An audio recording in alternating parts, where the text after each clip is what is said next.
Come on.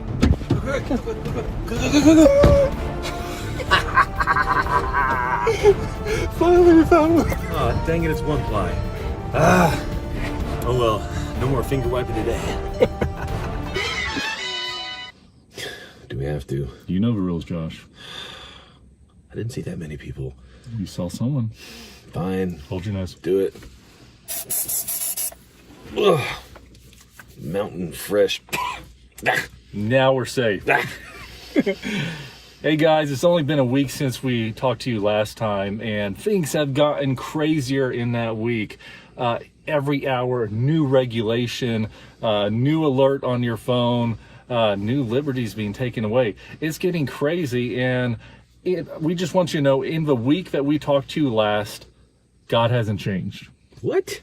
I heard that everything changed. God hasn't changed. I know. You can't even have look church. bad. How do you know he hasn't changed? Things look bad, and we know they're affecting the entire world. And we told you last time to put your faith and your trust in God, that he's going to take care of you. He can heal your diseases. He can keep you from the plague. And we want you to know that hasn't changed just because a week has gone by and things look incredibly worse.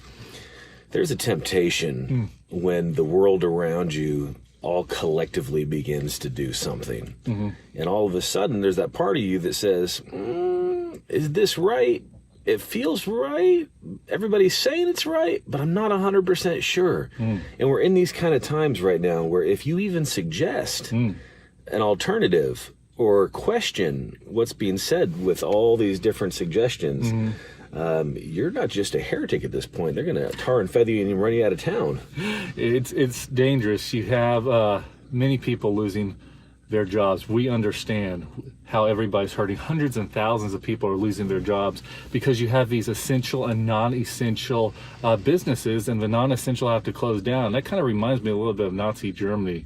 I know it's kind of, us being Jews and all, when they filed our forefathers in line and they said essential and non-essential, they picked your occupation, your trade, and figure out if you were essential to their war effort, to work for them, to labor for them. If you weren't, you were sent to the gas chambers immediately. Now, we're not saying that our federal government is at that point yet.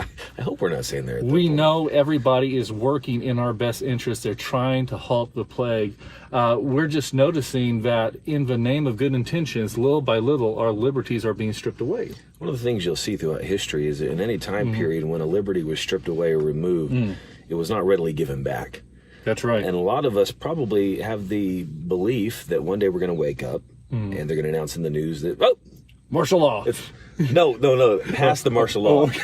He always goes straight to martial law. It's great. I was thinking of the utopian, we're all better now. But we all kind of think we're going to turn on the TV one day. Yeah. Everything's going to be better. Everything's back to normal. Everybody can go buy all the toilet paper they want. Yeah. But history tells us that once a civil liberty is taken from you, it's rarely immediately given back because we now must protect the future for what could happen again and what could come next. But we don't want you again to fear. We want you to trust in God. But we want to look back to the Bible as our source to see how when in times past, the children of Israel chose not to trust in God as their source, then they ended up trusting in man, and that led to a whole new set of problems. Back in Exodus chapter 19 and 20, God led the children of Israel out of Egypt with his strong arm, with miracles, signs, and wonders. They came to the foot of Mount Horeb, and God was ready to speak to the children of Israel for the first time. They consecrated themselves for 3 days, and God spoke with thunders and lightnings and in great trumpet blasts. And the children of Israel were terrified when they heard the voice of God. Not only were they terrified, but they demanded that God no longer speak to them and that Moses be the one that he speaks to, and then Moses relay the information to them. That's right. In Exodus 20:19, they said, speak to us yourself and we will listen, but do not have God speak to us or we will die. But Moses spoke to the people. He said, don't be afraid. God has come to test you so that the fear of God will be with you and will keep you from sinning. But again, they said, no, God, Moses, you speak to God for us. And they chose an emissary or a prophet style of leadership to speak to God. And that changed the relationship of God with man for the entire Old Testament until Yeshua came to be that mediator to God for us so that we could come and speak to God directly. Israel did this again when they saw everybody around them having this fancy thing called a king. That's right. That's right. And they said, we want a king too. They did, and that was in 1 Samuel chapter 8. The children of Israel saw that the nations round about them had kings to lead them to battle, to protect them, to shield them.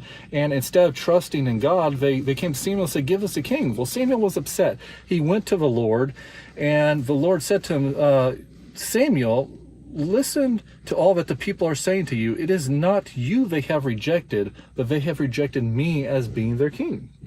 God desperately wanted to be their king. He wanted to be their leader. He wanted to have an intimate personal relationship with Israel. That's right. And consistently, Israel pushed him away. Yeah. And as you continue to read on in 1 Samuel 8:11, he said, this is what the king who will reign over you will claim as his rights. He will take your sons and make them serve with his chariots and horses. Some he will assign to commanders, others to make weapons of war. He will take your daughters to be perfumers and cooks and bakers. He will take the best of your fields and vineyards and olive groves and give them to his attendants. He will take the 10th of your grain and your vintage. He will take a 10th of your flocks, and yourselves will become his slaves. When that day comes, you will cry out for relief from the king you have chosen. But the Lord will not answer you in that day. But the people cried out, Give us a king. That's right. They got their king, Saul, the first king of Israel. Now, once again, we're not trying to vilify our government and saying that they've become this tyrannical dictatorship.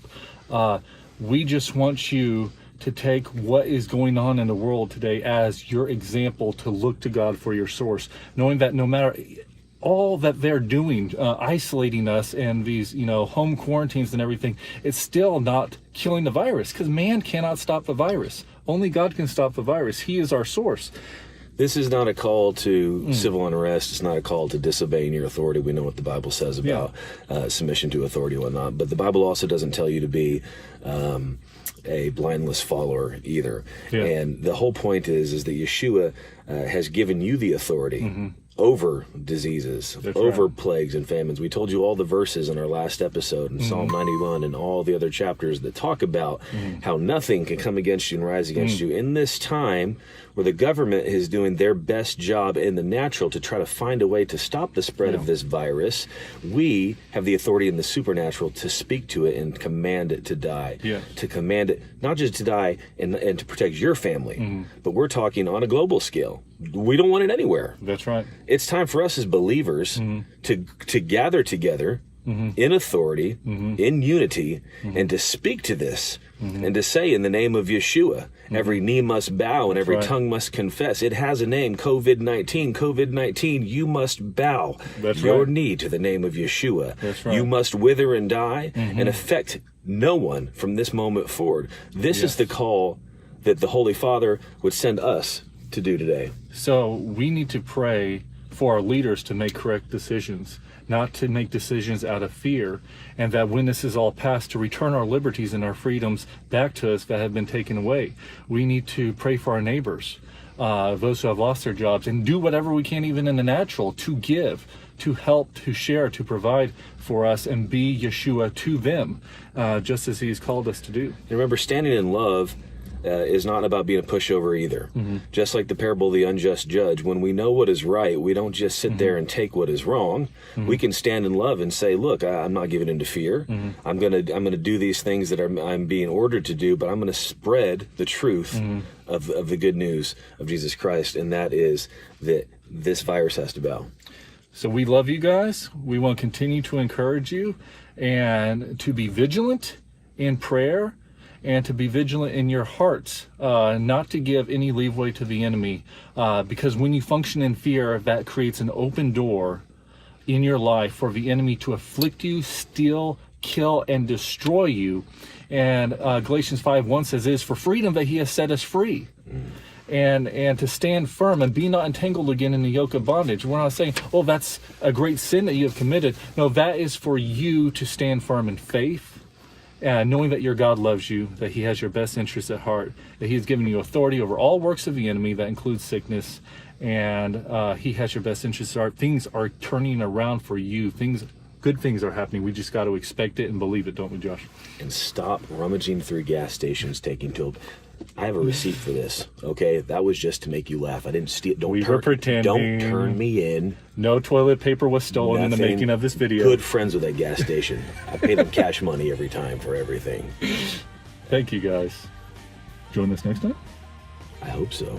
Yeah. Unless we get non-essential on our program and then cut off. Is it too soon to make that joke?